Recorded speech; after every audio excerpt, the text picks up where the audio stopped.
வணக்கம். My learning work shop குழுமத்திற்கு தங்களை அன்புடன் வரவேற்பது நான் ரக்ஷி. வரும் வாரம் பங்கு சந்தை எப்படி இருக்கும் என்பதை பற்றி இந்த வீடியோவில் பார்க்கலாம் வாங்க. கடந்த வாரம் பங்கு சந்தை திங்கட்கிழமை 9,158 வர்த்தகம் ஓப்பனாகி 8,807 வரை இறங்கு முகத்தில் சென்றது. மறுநாள் அதே நிலை நீடித்தது.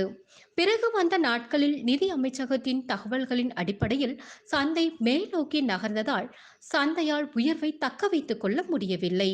வெள்ளியன்று இறங்கு முகத்தை காட்டியது. சந்தை முடிவு எந்த பக்கம் செல்லலாம் என்பது தெரியாத போக்குடன் வர்த்தகத்தை வெள்ளியன்று முடித்துக் கொண்டது. சரி, இந்த வாரம் பங்கு சந்தை வர்த்தகம் எப்படி இருக்கும் என்பதை பற்றி பார்ப்போம் வாங்க. திங்கட்கிழமை ரம்சானை முன்னிட்டு 4 தினங்கள் மட்டுமே வர்த்தக நாட்கள். நமது சந்தையை கணிக்கும் முன் அமெரிக்க சந்தையில் வரும் வாரம் என்ன நடக்கும் என்பதை பற்றி பார்ப்போம். அமெரிக்க சந்தை 24,900 கடந்தால் மேலும் 26,000 நோக்கி பயணிக்கக்கூடும். அதன் தாக்கம் நமது சந்தையிலும் இருக்கக்கூடும். நமது பங்கு சந்தை மேல் நோக்கி நகர்ந்தால் 9,580 வரை செல்லக்கூடும். மேற்கொண்டு எவ்வளவு உயர்ந்தாலும் அந்த இடத்தை தக்க வைத்துக் கொள்ள எந்த ஒரு காரணியும் இல்லை. சரி, வர்த்தகம் எப்படி மேற்கொள்ளலாம் என்பதை பற்றி நமது ஆலோசனை என்ன பார்க்கலாம் வாங்க.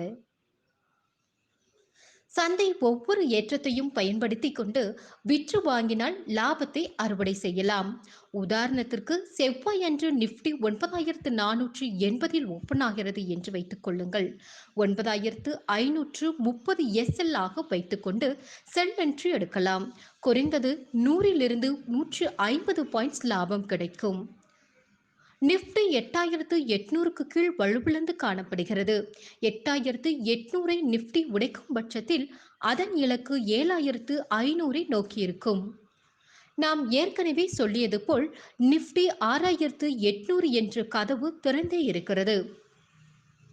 தின வர்த்தகத்திற்கான பரிந்துரை நமது டெலிகிராம் குரூப்பில் தினமும் தரப்படுகிறது. விருப்பமுள்ள அனைவரும் குரூப்பில் இணைந்து கொள்ளலாம்.